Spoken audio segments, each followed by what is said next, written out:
ఈ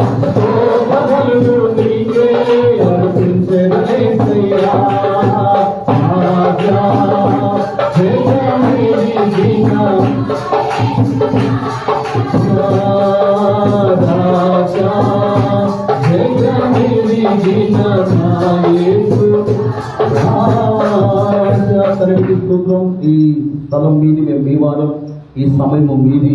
మీరు నాతో మాట్లాడే సమయం. అయ్యా, మీ దాసుని క్షేమంగా మమ్మల్ని నడిపించాం.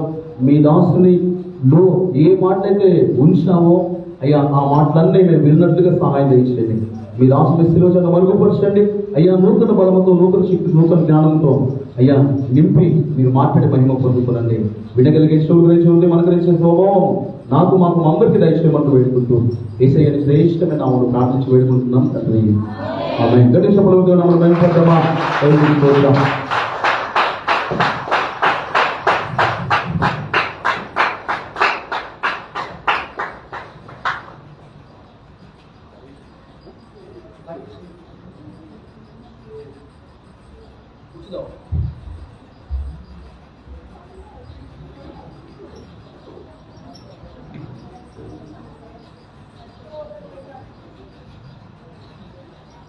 హల్లెలూయా. దేవుని యొక్క అతి పరిశుద్ధమైనటువంటి శక్తి కలిగిన నామమునకు హృదయపూర్వకమైన స్తుతులు స్తోత్రాలు చెల్లిస్తూ ఈ దినం ఒక ప్రత్యేకమైనటువంటి దినం. ఏంటి ఆ దినం? ప్రత్యేకమైన దినం. ఎవరు చెప్తారు? ఈరోజు ఒక ప్రత్యేకమైనటువంటి దినం. యేసు చనిపోయి తిరిగి లేచిన తర్వాత ఎన్నో రోజు ఈరోజు యేసు తిరిగి లేచిన తర్వాత ఎన్నో దినం? దినం 8వ దినం. ఆదివారం లేచాడు కదా. ఆదివారం నుంచి ఆదివారానికి ఎన్ని దినాలు? యేసు పుట్టిన తర్వాత 8వ దినానికి ఒక ప్రత్యేకత ఉంది. ఏంటది? యేసు పుట్టినప్పుడు 8వ దినానికి ఒక ప్రత్యేకత ఉంది. మర్చిపోయారా అమ్మా? ఎవరు చేయలేపండి. యేసుక్రీస్తు 8వ దినమున సున్నతి పొందిన దినాన్ని ప్రపంచం అంతా కూడా న్యూ ఇయర్ జరిగించుకుంటారు. అవునా? 25వ తారీఖున క్రిస్మస్ అయితే జనవరి 1న న్యూ ఇయర్. 25 నుంచి 1వ తారీఖు 8 దినాలు. సో యేసుక్రీస్తు 8వ దినమున సుమియోని గారి ద్వారా సున్నతి పొందినటువంటి దినం. అలాగే ఈ రోజున యేసుక్రీస్తు లేచిన తర్వాత సాయంకాలం మరలా వచ్చాడు. యేసు ఉదయం లేచాడు కదా, ఇంకా చీకటిగా ఉండగానే లేచాడు. ఆ తర్వాత మరియ గారికి కనబడ్డాడు. నేను మృతులలో లేను, సమాధిలో లేను, నేను మరణాన్ని జయించి తిరిగి లేచాను, గలిలయలో నా సహోదరులు కలుసుకుంటానని చెప్పు అని తన శిష్యులకు వెళ్ళి చెప్పు అంటాడు మరియకి. అది మొదటిసారి తనను తాను సజీవునిగా, యేసు తిరిగి లేచిన తర్వాత సజీవునిగా కనుపరుచుకున్నాడు మరియ గారికి. ఈ లోపు మరియ వెళ్ళి చెప్తుంది. ఇదంతా ఈస్టర్ అంటాం కదా, ఆ రోజు జరిగింది చెప్తున్నాను నేను. ఆ తర్వాత మరియ గారు వెళ్ళి శిష్యులకు చెప్తారు. శిష్యులకు చెప్తే పిచ్చిదాన్ని మాట్లాడుతున్నావే, నీకు పిచ్చి పట్టింది, చనిపోయాడు ఓడు బయటకు వస్తాడే, ఎవడు రాడు అని నమ్మలేదు. నమ్మకుండా ఇలాంటి మాటనే మాట్లాడారు. ఒక్కొక్క సువార్తలు ఒక్కొక్క లావు ఉంటుంది. సో వారు నమ్మలేదు. నమ్మకుండా మరి అలాగే భయముతో గదిలో ఉన్నప్పుడు తిరిగి అదే రోజు సాయంకాలం, అదే రోజు అంటే మనం ఈస్టర్ జరిగించుకున్న గడిచిన ఆదివారం సాయంకాలము శిష్యులు భయపడుతూ గదిలో ఉన్న ఇంట్లోకి వస్తాడు. వేసిన తలుపులు వేసినట్టే ఉంటాయి, వేసిన కిటికీలు వేసినట్టే ఉంటాయి. వారు ఉన్నటువంటి గదిలోనికి వస్తాడు సాయంకాలం. వచ్చి తనను తాను కనుపరుచుకుని, నేను నిజంగా లేచాను, దయ్యములు ఎందుకు భయపడతారు, నేను దయ్యములు కాదు, చూడండి నాకైనా గాయాలని వారికి తెలియజేసినప్పుడు వారు నమ్ముతారు. ఆ సమయంలో తోమ అన్న శిష్యుడు ఉండడు. గడిచిన ఆదివారము సాయంకాలం వచ్చి తనను తాను సజీవులుగా కనపరుచుకున్నప్పుడు తోమా అనేటటువంటి వ్యక్తి ఉన్నాడు. ఆ తోమా కొరకు ఈ దినమున తిరిగి యేసుక్రీస్తు తోమా ఉన్న సమయంలో వచ్చిన దినం ఈ దినం. అయితే మా శిష్యులు చెప్తారు తోమాకి, మా దగ్గరికి వచ్చాడు, మేము చూసాము, మేము నమ్ముకున్నాము అంటే, నేను నమ్మను మీ మాట అంటాడు. మరియ మాట పేతురు యోహాను మిగతా వాళ్ళు నమ్మలేదు, శిష్యుల మాట తోమా నమ్మలేదు. నేను ఆయనకైన గాయములలో వేడి పెడితే గానీ నేను నమ్మను అని అంటాడు. గడిచిన ఆదివారం సాయంకాలం ఆ మాట యేసుక్రీస్తు విని తెలుసుకొని ఈ 8వ దినమున ఈ ఆదివారమున తోమా కొరకు వచ్చినటువంటి దినం. అందులో నుంచి క్లుప్తంగా ఎక్కువ సమయం తీసుకోకుండా ఒక 15-20 నిమిషాల్లో నేను వర్తమానాన్ని సంచరిస్తాను. ఎండలు చాలా విపరీతంగా ఉన్నాయి. చదువుదాం. యోహాను సువార్త 20వ అధ్యాయం 24వ వచనం. యేసు వచ్చినప్పుడు 12 మందిలో, అనగా ఇది గడిచిన వారాన్ని చదివిస్తున్నాను మీకు.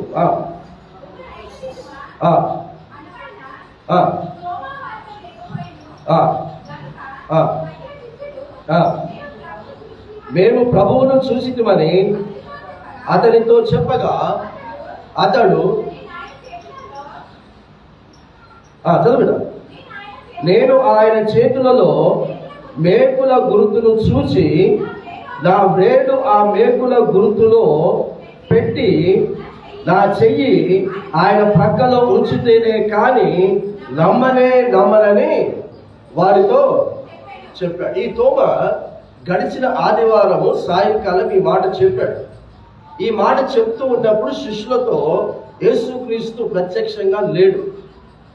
అయినా ఆయన సర్వము ఎరిగినటువంటి దేవుడు గనక, దైవ కుమారుడు గనక, ఎవరు ఎక్కడ ఎలా ప్రవర్తిస్తారో, ఎలా మాట్లాడుతున్నారో అన్ని ఆయనకు ఆ రోజు మాత్రమే కాదు, ఈ రోజు కూడా తెలుసు.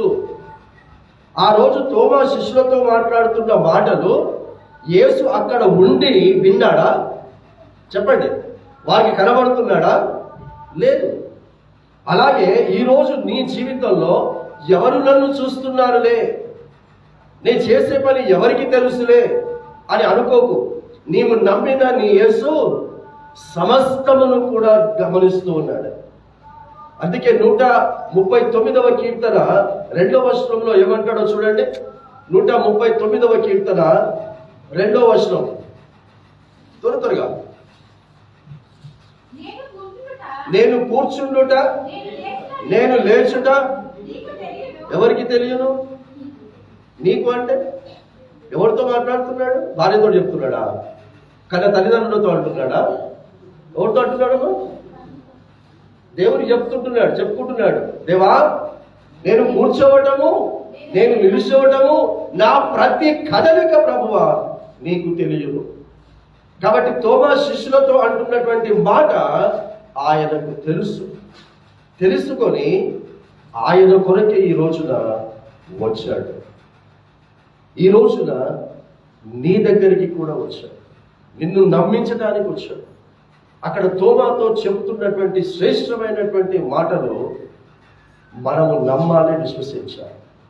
ఈయన చెప్తున్నాడు, నేను ఆయన చేతులలో అయినటువంటి గాయములలో వ్రేలు పెట్టాలి, చూడాలి, ప్రక్కలో కూడా వ్రేలు పెట్టాలి, అప్పుడు కానీ నేను నమ్మను అని అన్నాడు. ఎంతమంది ఈయన యేసు గాయాలలో ప్రక్కలో వ్రేలు పెట్టి నమ్మాడా, నమ్మలేదా? చెప్పండి. ఆయన గాయాలలో వేలు పెట్టి నమ్మాడా, లేకపోతే గాయాలలో వేలు పెట్టకుండా నమ్మాడా? అమ్మా, వ్రేలు పెట్టి నమ్మాడు అన్నవాళ్ళు చేయలేపండి. వ్రేలు పెట్టి నమ్మారు అన్నవాళ్ళు సంవత్సరాలు చెప్తే నాకు అలవాటలేదు, మొత్తం లేపాలి. వ్రేలు పెట్టి నమ్మలేదు అన్నవాళ్ళు చేయలేపండి.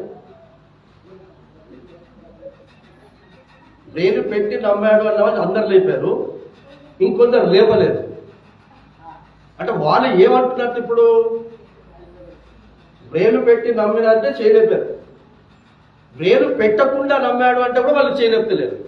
అంటే ఇప్పుడు వాళ్ళు ఏదన్నట్టు? అమ్మ పురుషుల్లో మీరు వ్రేలు పెట్టి నమ్మాడా, వేలు పెట్టకుండా నమ్మాడా? వేలు పెట్టి నమ్మాడు. ఎప్పటి నుంచి మనము క్రైస్తవులుగా ఉన్నాము? ఎప్పటి నుంచి చర్చకు వస్తున్నాము? ఎన్ని సంవత్సరాలు అయింది నువ్వు యేసు పునరుత్థాన యొక్క సందేశాలు మీద అన్నాడు, కానీ వ్రేలు పెట్టలేదు. క్రైస్తవం నువ్వు అన్నావు, నువ్వు అన్నావు తోమా, నా గాయాలలో వేలు పెడితే కానీ నమ్మను అన్నావు. రా దగ్గరికి వచ్చి ఈ గాయాలలో, ఈ ప్రకటెముకలలో నీ వేలు పెట్టి నువ్వు నమ్ముతానన్నావు కనుక అలాగే నమ్ము అని యేసు చెప్తే బోరున ఏడ్చాడు. తప్పైపోయింది ప్రభువా అని చెంపలేసుకున్నాడు.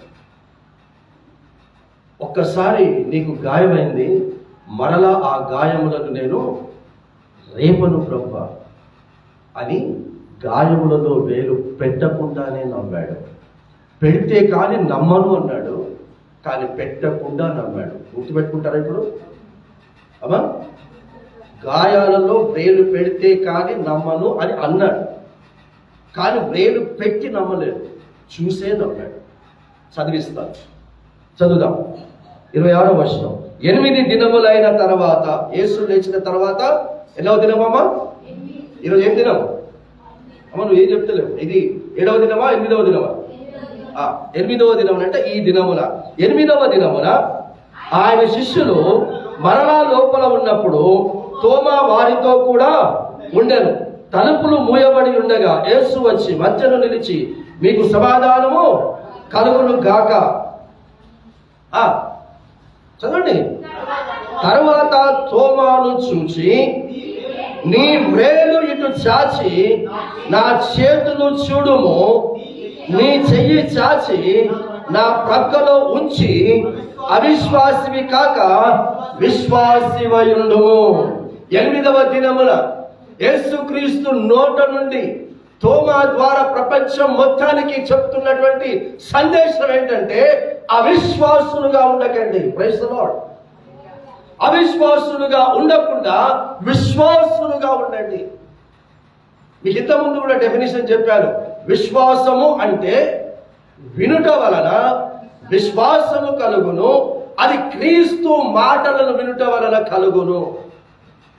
అవిశ్వాసవి కాక విశ్వాసివై ఉండుము అంటే అర్థం ఏంటంటే, చచ్చేంత వరకు క్రీస్తు మాటలను వింటూ బ్రతకండి. హల్లెలూయా.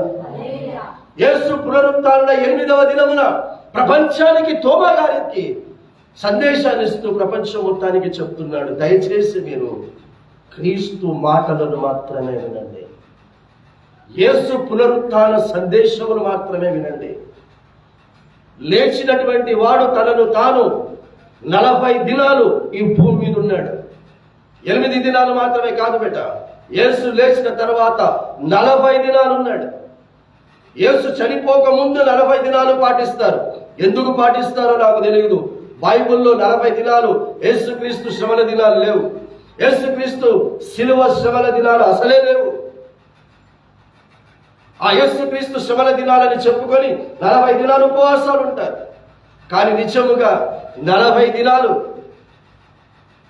నీవు పాటించాలనుకుంటే, 40 దినాల యొక్క ప్రత్యేకతను తెలుసుకోవాలనుకుంటే, యేసు తిరిగి లేచిన తర్వాత అసంపూర్ణులుగా ఉన్నటువంటి వారిని సంపూర్ణులుగా చేశాడు.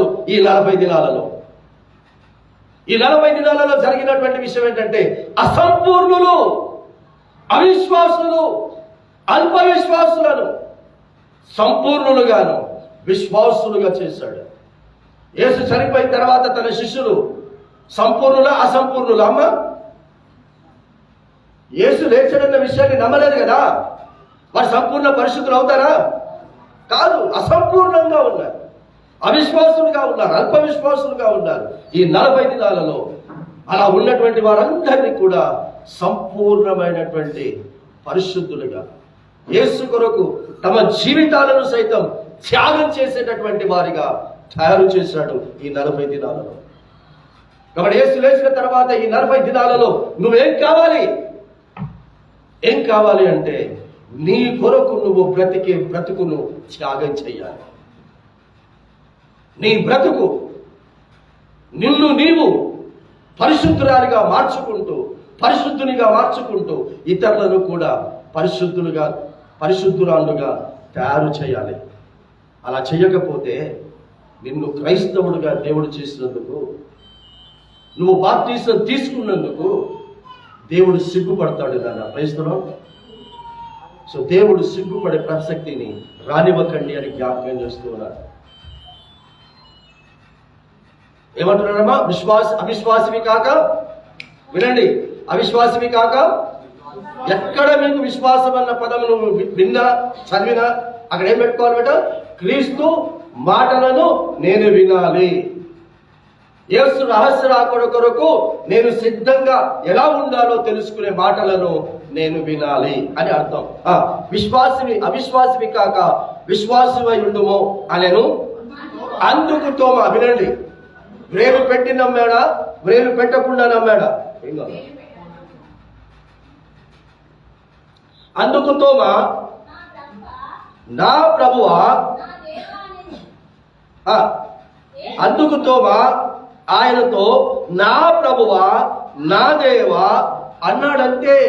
అంటే అర్థమైంది, నేను తప్పు మాట్లాడాను, నన్ను క్షమించు, నీ గాయాలలో వ్రేలు పెడితే కానీ నమ్మను అని అన్నాను, నేను చెప్పలేసుకుంటున్నాను అని అర్థం. నా ప్రభువా, నా దేవా. యేసు, నీవు నన్ను చూచి నమ్మితివి, చూడక నమ్మిన వారు ధన్యులని అతనితో చెప్పాను. హల్లెలూయా. వ్రేలు పెట్టి నమ్మాను అనుందా, చూసి నమ్మాను అనుందా? అమ్మ వెనక కూర్చున్నా అమ్మలు తల్లులారా, వ్రేలు పెట్టి నమ్మాను అనుందా, చూసి నమ్మాను అనుందా? ఒప్పుకుంటారా? చేతులెత్తిన వాళ్ళందరూ కూడా తప్పు అయిపోయిందని చెప్పండి.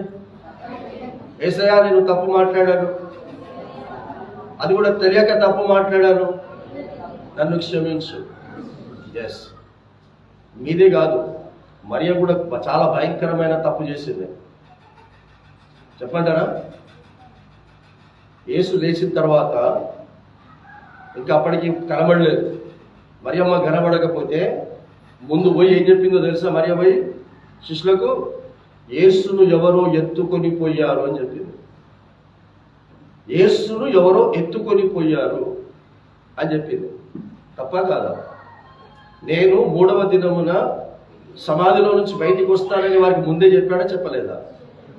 మరి సమాధి తెరవబడి ఉండుట, అక్కడ యేసు ఉండకపోవటం చూచుట, ఇది చూసి వెంటనే వెళ్ళి శిష్యులకి ఏం చెప్పాలా?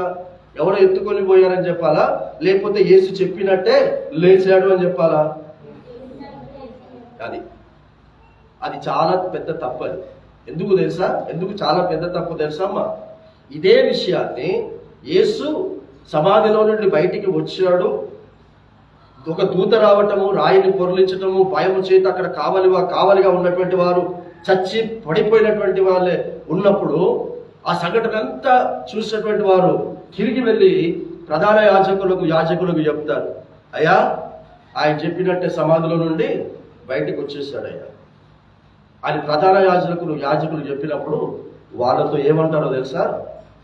ఈ విషయాన్ని మీరు ఎవరికి చెప్పండి, మీకు ఎంత కావాలంటే అంత డబ్బు ఇస్తారు. ఏం చెప్పాలో తెలుసా? ఎవరో వచ్చి యేసుక్రీస్తును ఎత్తుకొని పోయారని చెప్పండి. ఆయన లేచాడు అని చెప్పొద్దు. మీకు డబ్బు ఇస్తాము, ఈ డబ్బు తీసుకొని యేసును ఎత్తుకొని, తన శిష్యులు వచ్చి ఎత్తుకొని పోయారని చెప్పండి. ఒకవేళ ఎవరైనా అధికారులు మిమ్మల్ని ఏదైనా మేము మేనేజ్ చేస్తాం అంటే డబ్బులు వస్తుందంటే డబ్బులు తీసుకొని ఎత్తుకొని పోయారని చెప్పన్నాడు. వారు డబ్బులు తీసుకొని ఎత్తుకొని పోయారని చెప్పాడు. కానీ ఇప్పుడు మరియ గారు ఏం చేస్తా ఉన్నారు? ఏం తీసుకోలే. ఆమె తెలియకుండానే తప్పు మాట్లాడేసింది. అందుకే ఆమె వాళ్ళు నమ్మకపోయేసరికి అందులో నుంచి ఇద్దరు పరిగెత్తుకుంటూ వస్తారు. పేతురు యోహాను ఇద్దరు కూడా పరిగెత్తుకుంటూ వస్తారు. అదే రోజు వచ్చి పరిగెత్తుకుంటూ, ఒకడు లోపల పోయి చూస్తాడు, ఒకడు సమాధి బయట ఉండి చూస్తాడు. ఒకడు నమ్మేను అని అంటాడు, ఇంకోటి నమ్మలేదు అని అంటాడు. దీన్ని పట్టుకుని కొందరు రన్ ఫర్ జీసస్ అని పెట్టుకున్నారు. ఈస్టర్ రోజు రన్ ఫర్ జీసస్, వారిద్దరు పరిగెత్తారు కదా సమాధి దగ్గరికి, దాన్ని పట్టుకొని run for Jesus. Run for Jesus అంటే యేసు కొరకు పరిగెత్తిన వాళ్ళు ఏమై వచ్చిర్రా అంటే అపనమ్మకస్తులై వచ్చారు. ఈ రన్ ఫర్ జీసస్ పాటించే దరిద్రులంతా కూడా ఈ లైవ్లో చూసినప్పుడు నాకు ఏం భయం లేదు. ఈ రన్ ఫర్ జీసస్ పాటించే వాళ్ళంతా కూడా, ఈ దరిద్రులంతా కూడా అపనమ్మకస్తులు, అల్పవిశ్వాసులు. బైబిల్లో యేసు పాటించమని పాటించండి రా. యేసు పాటించినటువంటివి ఎందుకు మీరు పాటిస్తారు అని యేసుక్రీస్తు పరిశుద్ధాత్మలో ఈరోజు మనతో మాట్లాడుతూ ఉన్నాడు. అట్లాగే ఈ రోజున మనము వేలు పెట్టి నమ్మేను కాదు, యేసే చెప్తున్నాడు. యేసు ఏమంటున్నాడంటే, నువ్వు చూచి నమ్మితివి గనక చూడక నమ్మిన వారు మరి ధన్యులు. హల్లెలూయా. అంటే ఇప్పుడు తోమా ధన్యుడైతే మనమంతా ఎవరు ఇప్పుడు? ధన్యులమా మరి ధన్యులమా? అమ్మా, మనం మరి ధన్యులము అన్న వాళ్ళు గట్టిగా దేవునికి స్తోత్రం చెల్లించండి. మేము మరి ధన్యులము. హల్లెలూయా అండి. మేము మరి ధన్యులము. మేము మరి ధన్యులము. మీరు మరి ధన్యులైతే, ఆయన ఉత్త ధన్యుడే అయితే, ఆయన గలిలయ నుండి యెరూషలేము పట్టణము నుండి ఏ పట్టణానికి వచ్చిందో చెప్తారా? ఈ మాట విని, ఈ యేసు చెప్పిన ఈ మాట విని నమ్మి ధన్యుడుగా యెరూషలేము పట్టణాన్ని విడిచిపెట్టాడు కదా. విడిచిపెట్టి ఏ పట్టణానికి వచ్చిందో, పోనీ ఏ దేశానికి వచ్చిందో? భారతదేశంలో ఉన్నటువంటి అప్పటి తమిళనాడుకు వచ్చాడు, ఇప్పటి చెన్నై. ధన్యుడు యేసు మాట విని భారతదేశంలో ఉన్నటువంటి చెన్నై ప్రాంతానికి వచ్చి సువార్త ప్రకటించి, వెనక నుండి ఒకడు బల్లెం తీసుకొచ్చి పొడిస్తే అలా చచ్చిపోయాడు, హతసాక్షిగా మరణించాడు. ధన్యుడిగా పిలువబడినటువంటి తోమా. మరి ధన్యులముగా ఉన్నటువంటి మనము ఎంతమందికి నువ్వు సువార్త చెప్తున్నావు? క్రైస్తవులం మనము మరి ధన్యులమా? ఇప్పుడు చెప్పండి, మరి ధన్యులము మేమని. ధన్యుడైన వాడు జీవితాన్ని త్యాగం చేశాడు. ఇంతవరకు అతనిని వేలు పెట్టి నమ్మాడు అన్నటువంటి అపోహలో ఉన్నాం. కానీ అతడు ధన్యుడిగా మాత్రమే పిలువబడ్డాడు. బిడ్డ, మన భారతదేశానికి రక్షణ సువార్త వచ్చేటట్టుగా తన ప్రాణత్యాగం చేశాడు. క్రైస్తవులో ఈ రోజున మనము ఈ కుడపాక గ్రామంలో ఈ ఆలయంలో కూర్చొని మన వాక్యం వింటున్నాము అంటే అది తోమా ద్వారా. బిడ్డ, దేవునికి స్తోత్రం. తోమా చెన్నైకి వచ్చి సువార్త ప్రకటించడం ప్రారంభించాడు. అలా మొట్టమొదట రక్షించబడిన వారు ఎవరో తెలుసా? తోమా సువార్త ద్వారా బ్రాహ్మణులు మార్చబడ్డారు. బ్రాహ్మణులకు ఒక అలవాటు ఏంటంటే, ఉదయాన్నే లేచి వారు సముద్ర తీరానికి వెళుతారు. ఎందుకంటే వాళ్ళు మంత్రాలు చెప్పాలంటే, మంత్రాలు పలకాలంటే స్పష్టత రావాలి. అందుకొరకు ఇంకా చీకటిగా ఉండగానే ఆ చలి నీళ్ళలో వారు ఉండి ఆ మంత్రాలు పలుకుతున్నప్పుడు స్పష్టత వస్తుంది. సో అలా వాళ్ళంతా కూడా బ్రాహ్మణులు అలా ఆ విధంగా అక్కడ అభ్యాసం చేస్తూ ఉన్నప్పుడు ఆ ప్రాంతానికి తోమా ఆ సముద్ర తీరాన్ని నడుచుకుంటూ వెళుతూ ఉన్నప్పుడు ఒక దృశ్యాన్ని చూస్తాడు. వీరందరూ కూడా ఆ నీళ్లు తీసి ఇలా పైకి వేస్తూ ఉంటారు. అంటే వాళ్ళ దేవునికి ఆ నీళ్లు చదువుకుంటూ ఆ మంత్రాలు చదువుతూ ఉంటారు. అప్పుడు తోమా వచ్చి అడుగుతాడు, ఏం చేస్తున్నారయ్యా మీరు అని అంటాడు. అంటే మా దేవునికి ఈ నీళ్లతో ఒక హారతో లేదా ఒక గౌరవాన్ని ఇస్తున్నామయ్యా అని చెప్తే, మరి మీ దేవునికి ఇలా వేస్తున్నప్పుడు అవి మరలా కిందికి రావద్దు కదనయ్యా, మీ దేవుడు తీసేసుకోవాలి కదా, నువ్వు వేస్తున్నావు మళ్ళీ నీ దగ్గరనే పడుతున్నాయి అంటే అది అంతే అని అంటారు. నేను మా దేవునికి వేస్తాను చూస్తారా అంటాడు. మీరేసినట్టే నేను కూడా నీళ్లను మీరెలా దోషిట్లోకి తీసుకున్నారో నేను కూడా అలాగే దోషిట్లోకి తీసుకొని మీరేస్తున్నట్టు నా దేవునికి నేను వేస్తాను, నా దేవుడు తీసుకుంటాడు, చూస్తారా అంటాడు. ఏదో ఒకసారి వెయ్యి అంటాడు. అప్పుడు ఆ నీళ్ళలో ఎలా దోసుడు తీస్తాడో ఆ దోసుడు, మీరు ఇప్పుడు బియ్యంలో దోసుడు తీశారనుకోండి, అక్కడ గుంతలా పడుతుందా పడదమ్మా? అట్లా నీళ్ళలో గుంతపడింది. దోసుడిలో తీస్తే ఆ దోసుడు ఎక్కడైతే తీశాడో అక్కడ ఒక చిన్న గుంత ఏర్పడింది. ఆ తర్వాత దోసిట్లో ఉన్నటువంటి నీళ్లను ఇలా పైకి చల్లితే మళ్ళా నీళ్లు క్రిందికి రాలేదు. హల్లెలూయా. ఆ దృశ్యాన్ని వాళ్ళు చూసి మొట్టమొదట యేసుక్రీస్తును స్వంత రక్షకుడిగా అంగీకరించి అదే నీటిలో తోమా గారి ద్వారా బాప్తిసం తీసుకున్నారు. హల్లెలూయా. ఆ విధముగా ప్రారంభించబడితే మీ చేతిలో ఉన్నటువంటి ఈ తెలుగు బైబిల్ విలియం కేరీ గారు ట్రాన్స్లేట్ చేయాలనుకున్నప్పుడు బ్రాహ్మణుల ద్వారా ఇది తెలుగు బైబిల్లోనికి ట్రాన్స్లేట్ చేయబడింది. దేవునికి స్తోత్రం. ఈ రోజున ఈ బైబిల్ను చదువుతున్నాం, తెలుగు బైబిల్ అంటే తోమా గారు బ్రాహ్మణులను దేవుని యొక్క రక్షణ సువార్తను చెప్పటం ద్వారా వారు మారు మనసు పొంది వారి ద్వారా ట్రాన్స్లేట్ చేయబడినటువంటి గ్రంథము తెలుగు పరిశుద్ధ గ్రంథం. పెట్టారు. ధన్యుడి ద్వారానే అంత గొప్ప కార్యం జరిగితే మరి ధన్యులమైనటువంటి మన ద్వారా ఇంకెంతో గొప్ప కార్యాలు జరగాలి. సో బైబిల్ అతని ద్వారా వచ్చింది. ఈ బైబిల్లో ఉన్నటువంటి సత్యాలను అనేకులకు మరి ధన్యులుగా మనము ప్రకటించేవారుగా ఉండటానికి 8వ దినమున తోమాను దర్శించిన దేవుడు ఈ రోజున కొడపాక సంఘస్థులను దర్శించి మీరు వెళ్ళి అనేకులకు మరి ధన్యులుగా సువార్తను ప్రకటించేవారుగా, సువార్తను క్రియల ద్వారా ఇతరులకు తెలియజేసేవారుగా ఉండాలని ఆయన కోరుకుంటున్నాడు. అతి ఆయన కోరిక మన ద్వారా తీర్చబడును కాక. పరిశుద్ధులమైన దేవ మా తండ్రి, ఈ సమయంలో 8వ దినమున తండ్రి మీరు తోమా గారిని దర్శించారు. నీ చేతిలో నీ ప్రక్కలో వేలు పెడితే కానీ నమ్మను అన్నాడు. కానీ 8వ దినమున నువ్వు అతని కొరకే మరలా వచ్చినప్పుడు నువ్వు చెప్పినట్టే వేలు పెట్టి నమ్మమన్నప్పుడు నేను పెట్టను ప్రభువా, నేను పెట్టలేను ప్రభువా, నా ప్రభువా నా దేవా అని తండ్రి ప్రభా పశ్చాత్తాపడ్డాడు. తండ్రి క్షమించుమన్నాడు. వెంటనే నీవు వేలు పెట్టకుండా చూసి నమ్మావు కనుక చూడక నమ్మిన వారు మరి ధన్యులు అన్నాడు ఆయన. కాబట్టి ఆయన ధన్యుడిగా ఎంత త్యాగం చేశాడో ఎంతవరకు విన్నాం. ఆ తోమా ధన్యుడిగా తండ్రి ప్రభువా మా దాకా సువార్త రావటానికి అతడు ప్రాణ త్యాగం సైతం చేశాడు.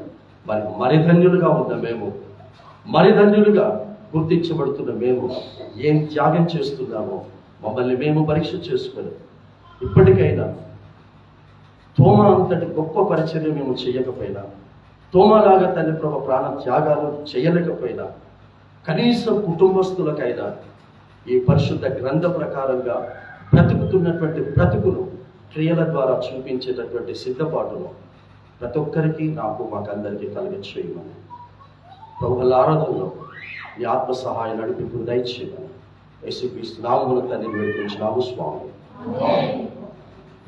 అందరికీ వందనాలండి. God bless you.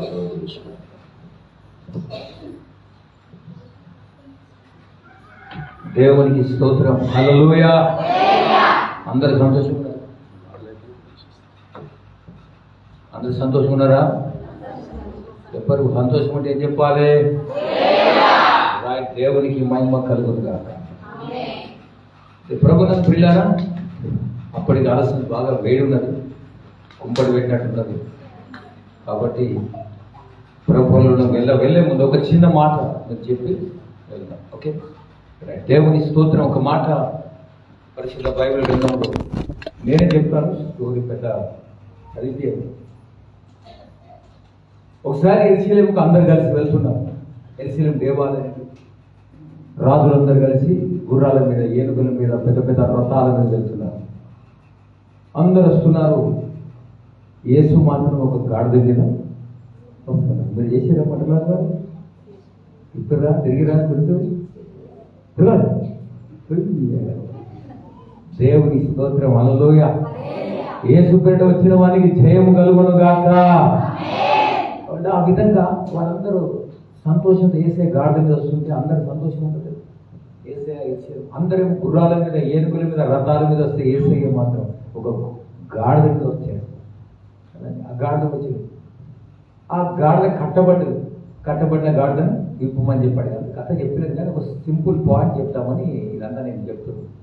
గాడిద విప్పబడ్డది, తీసుకొచ్చిన గాడిద మీద బట్టలు వేసారు. దానికి విలువ కదా.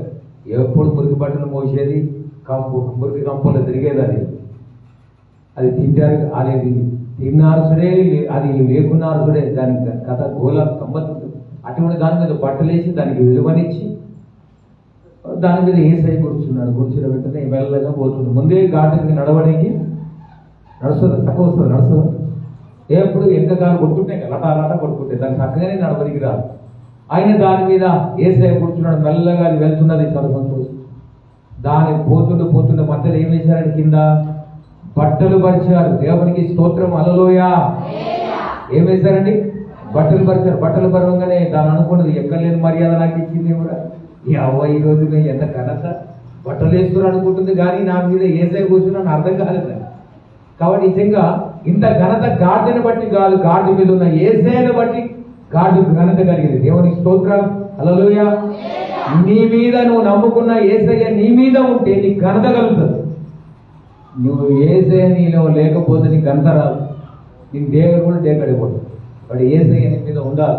గాడి మీద ఉన్నాడు, పోతుంటే దానికి బట్టలు వేసారు. దారి పొడుగున అందరూ బట్టలు వేసుకుంటే అది చూసుకుంటే అది మురిసిపోతుంది. ఎవరు నా బట్టలు వేసిరా, ఎంత సన్మానం అంటే దండ వేసి దండం పెట్టుకుని దానికి మంచి నడుచుకుంటే సంతోషంగా పోతుంది. ఇంకా కొద్దిగా దూరం పోయినాక చెట్ల కొమ్మలు నరికి వేసిరని రాసింది.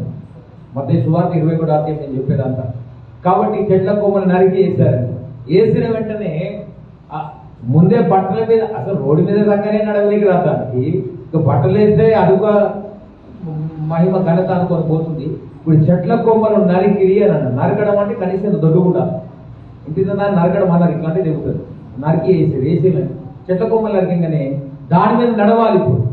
ఇప్పుడు ఏమైపోయిందంటే ఆ చెట్ల కొమ్మలు నరికేయగానే ఆగిపోయింది. అక్కడ ఆగి కొద్దిసేపు ఆలోచించి మళ్ళా ముందుకు సాగింది. దేవునికి స్తోత్రం, హల్లెలూయా. గాడికి తెలిసింది బట్టలేయంగానే ఘనత అంటే ఆశీర్వాదం అని అర్థం. సంతోషాలు, సుఖాలు, మేలు కలిగితే ఏసై నమ్ముకున్నాక కొద్ది దూరం పోయినాక చెట్ల కొమ్మలు లాంటి శ్రమలు, శోధనలు కూడా వస్తాయి. వచ్చినప్పుడు నువ్వు ఆగిపోదు. గాడికి తెలిసింది ఆగొద్దని. నీకేం ఆగిపోతావు నువ్వుకి? ఇప్పుడు మనం కూడా గాడులమా కాదు? గాడులమేనండి. ఏసయ్య మోస్తున్న గాడులం. ఆమేన్, హల్లెలూయా. వాడు గదాయేస్తాం, గదాయ మరి ఇసుక గదాయ. ఏసును మోసే గదలు మన గాడులం. వాడు మన మీద ఏసయ్య వచ్చిండు కాబట్టి ఘనత కలిగింది. కాబట్టి ఆ చెట్ల కొమ్మలు ఏంగా నేను ఆగిపోలే, సాగిపోడు అన్నట్లుగా అది ఆగిపోకుండా సాగిపోయింది. ఈనాటి విశ్వాసం ఏమో చాలా కష్టం వస్తే, నష్టం వస్తే, బాధ కలిగితే చర్చి తుమ్మ ఆగిపోతాం మనం అంతే. ఇంటికాడ మానసిక రోగం వచ్చేస్తుంది. మనసు బాగాలేకున్నా, శరీర రోగం ఉన్నా, ఏదొచ్చినా ఆగిపోతాం, ముందుకు సాగు. ఎంతో మంది దినాలు ఆగిపోతున్నారట. గాడికి అర్థమైపోయింది ఆగొద్దని. నీకు అర్థం కాదు. ఆగిపోతున్నావు. జర్ర కుటుంబంలో భార్య భర్తల మధ్య కొట్లాడొస్తే అతను చర్చి పని ఆగిపోతుంది. ఇంకా జర మానసిక మనసులో బాగలేకపోతే ఆగిపోతుంది. ప్రార్థన ఆపేస్తుంది. దేవుడి గుడికి రావడం ఎటు చూసినా ఈ అత్త మీద కోపం గుత్త మీద తీసినట్టు వాడు అంటారు కదా. ఎందుకంటే సామెత, అత్త మీద కోపం గుత్త మీద తీసినాడు. గుత్త అంటే నాకు ఇప్పటి కాదు కదా. అత్త మీద కోపం గుత్త మీద తీసిన అంటే ఇక అతను ఏమని లేక గుత్త అంటే మరి ఏందో మరి నాకు అర్థం కాలేదు. భార్యనా మరి ఇంకోటి అంటే తెలియదు నాకు. అది కొందరు చేస్తారు. అత్త మీద కోపం ఎవరి మీద లేకుండా భార్య మీద చూపడతా ఉంది. వాడు భార్య మీద కోపపడకు మంచిది కాదు కదండి. నీ భార్యని ఘనపరచుడు అని అన్నాడు బైబిల్లో. మనమే కనపరచాలి, మనమే హెచ్చించాలి, మనమే ప్రేమించాలి, మనమే ఆనర్ చేయాలి. ఊరికే భార్యను కొట్టడం కాదు, తిట్టడం కాదు, మంచి పద్ధతి కాదు ఇది. ఓ మొగల్లారా, మీరేమో కొడుతున్న భార్యను జాగ్రత్త. వాళ్ళ ముందు మీసం ఉందని చెప్పి భార్యను కొట్టినాం అనుకో, ఈ పంట వాళ్ళు కొడతాడు. ఏదైనా రోజు నీ భార్యను కొట్టకు. భార్యను కూడా గురుగుడు జలుగుడు పెట్టవద్దు ఎప్పుడు, మంచిది కాదు కదండి. ఒక మాట చెప్తే నేను, ఆడదాని మనసు అంటే లబ్బర్ లాంటిది అంట, మొగని మనసు అంటే కట్ట లాంటిది అంట. లబ్బర్ ఎంత ఊగుతుంది కానీ సాగినాక అది కూడా తెగిపోతుంది. కట్టె కూడా మొగని మనసు కట్టలాంటిదంట. ఎంత వంచాలో అంత వంచాలి. ఎంతసేపు గుళ్ళగాలో సలగా అంతసేపు ఉండాలి. దానికన్నా ఎక్కువ చేసిన టక్మని ఇరుతుంది. ఇరిగిందంటే అది మొగని మనసు కట్టలాంటి ఇరుపకు.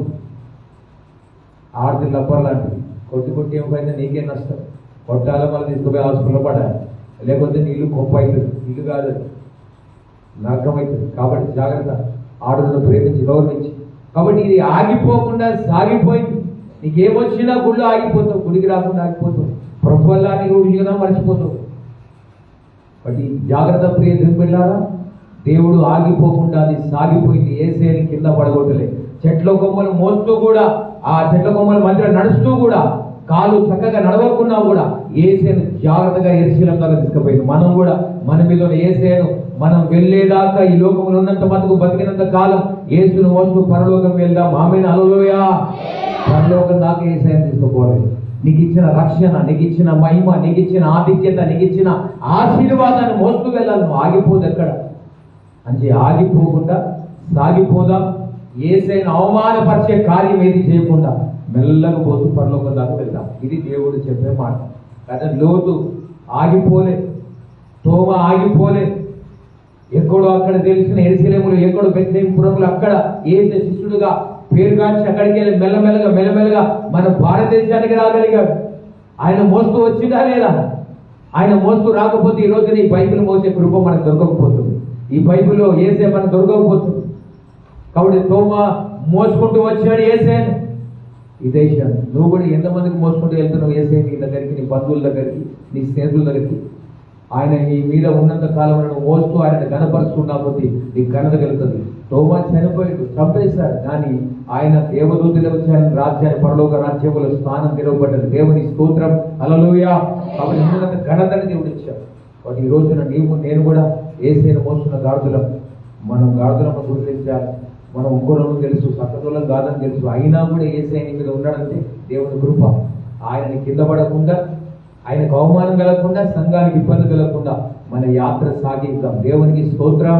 మనం బ్రతికినంత కాలం యేసుని కింద పడకుండా పరలోక రాజ్యానికి తీసుకెళ్దాం. ఆ బాధ్యత, ఆ కృప దేవుడు నీకు నాకు మనందరికి అనుగ్రహించును గాక. వాడని మోయాలంటే, ఆయన నీ మీద ఉండాలంటే నీలో కూడా దోషాలు ఉండకూడదు. నీలో కూడా ఏముండదు? దోషాలు, పాపాలు ఉండవు. పాపాలు చేస్తున్న నాకు తెలియదు, కానీ దోషాలు అయితే ఉండదు. కానీ పాపాలు ఉండదు అసలుకి. దోషం మురుగుతే పాపం అయింది. దోషం మురుగుతే పాపం. దోషాన్ని ఎప్పటికప్పుడు కడుక్కుంటున్నారు. అందుగురించి ప్రభు వల్ల ఆరాధన. ఎందుకు ఈ ప్రభు వల్ల ఆరాధన అంటే నీ దోషం కడగబడాలి, నీ డాగు కడగబడాలి, నీ మచ్చ, నీ కలంగా, నీ ముడత ఏదైనా అది ఒప్పుకొని విడిచిపెట్టాలి. దేవా క్షమించు నాయన, నా మనసులో దోషం, నా మాటల దోషం, నా చూపుల దోషం, నా అభిప్రాయాల దోషం, నా నడకల దోషం, నా క్రియల దోషం ఉన్నది, నన్ను క్షమించే ప్రభు అని అడిగి ఒప్పుకొని విడిచిపెట్టి ఆయన కనికరం పొంది ప్రభు పాత్రలో చేపెట్టాలి. ఆమేన్, హల్లెలూయా. ఒకవేళ పాపంతో చేయబెట్టాం అనుకోండి, ఇంటికాడ బుడ్డి తాగినా, పోయిన వారం కళ్ళు తాగినా, మళ్ళీ చెడు ప్రభుత్వంలో పాల్గొన్న నష్టం నీకేనమ్మా, నాకేం కాదు. అంటే నేను చెప్పకుండా తీసుకుంటే నీకే నష్టం. నేను చెప్పుతున్నా అందుకోసమే. నువ్వు కళ్ళు తాగావా, చెడ్డ మాటలు మాట్లాడావా, పాలు తిన్నావా, జర్ర తిన్నావా, ఒప్పుకో, విడిచిపెట్టుదాన్ని. క్షమించి పొరపాటు అడుగు. నేను తీయని మళ్ళీ ఒకసారి చేయని పొరపాటు అడుగు. అలా అనుకుంటేనే పాత్రలో చేయబడి. అందుకే ఎవరు సిద్ధపడ్డారో చేయలేకపోతే ఎందుకంటాం? ప్రభు పాత్రలో పాల్గొనాలంటే ఎవరు సిద్ధపడ్డారో చేయొద్దాం అంటే మీరు చేయొద్దనగానే మీకు చేయబడుతుంది. మీరు సిద్ధపడకపోతే చేయలేకపోతే పాల్గొనక నష్టం లేదు. కన్నా అట్లా పాల్గొని నష్టం తెచ్చుకుంటాం. మళ్ళీ పాపం పెట్టుకొని దోషం పెట్టుకుంటాం. అంటే దోషం ఒప్పుకుందాం. ఇది కడుక్కునే సమయం. ప్రార్థన చేస్తాం. అందరూ కూడా మోకరిస్తాం. అందరూ కూడా మోకరిస్తాం. ప్రార్థన చేసుకుందాం. ప్రియమైన బిడ్డలారా, దేవుడు నీకు నాకు తెలియపరిచాడు. దోషములు, అవిధేయత, బుద్ధిహీనత, పాపము, డాగు, మచ్చ, కలంకం అంటే ఏదైనా నీ లోపల ఉండొచ్చు. ప్రియమైన బిడ్డలారా, ఒప్పుకుందాం, కడుక్కుందాం, పవిత్రమైనా.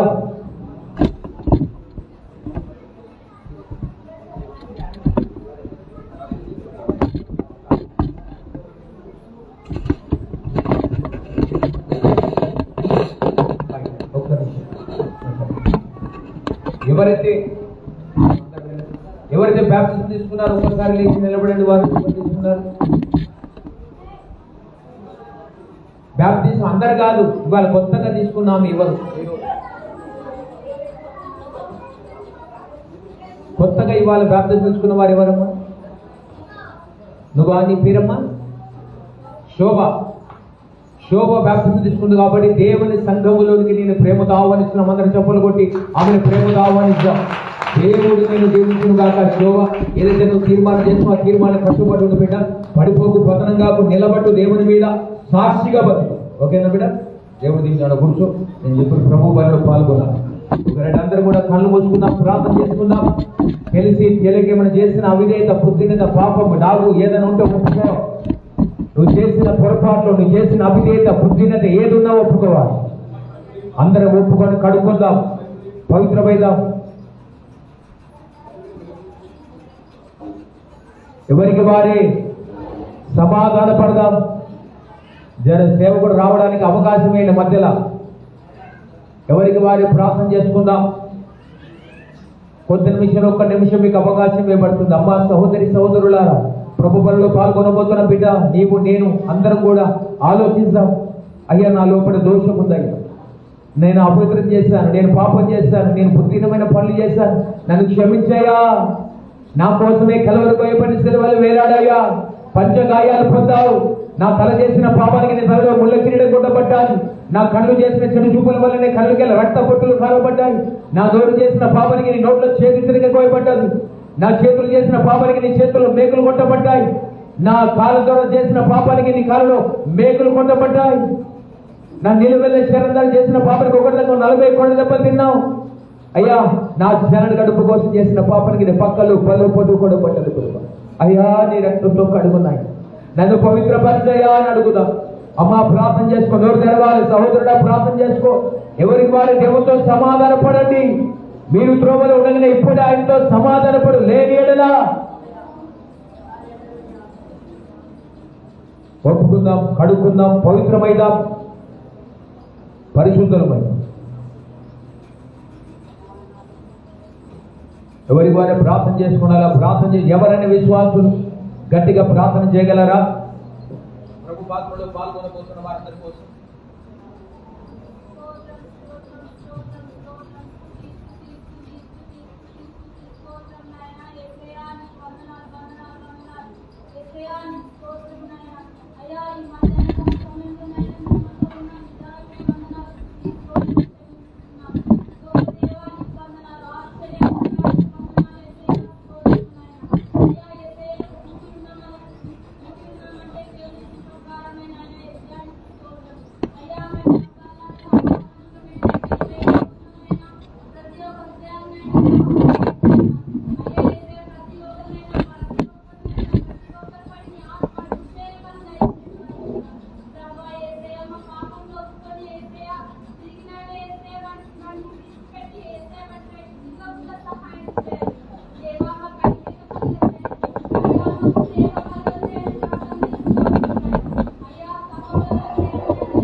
మా ధనుడా పరిశుద్ధుడా వందనాలు ప్రభా. ఎక్కడ భూమిని ఇద్దరికి ఇస్తారు వారి మధ్యలో మీరు ఉంటారు.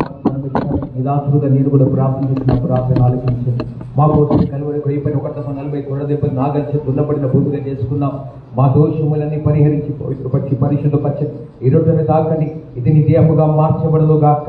యేసు నామమున ఈ రొట్టె నీ దేహముగా మార్చబడును గాక అని ప్రార్థన చేస్తున్నా.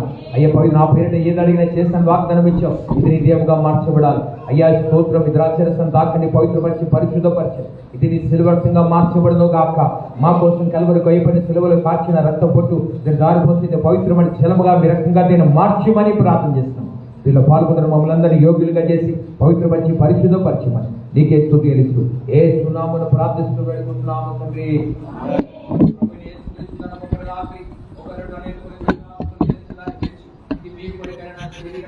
చిన్న పిల్లలని జ్ఞాపకం చేసుకుని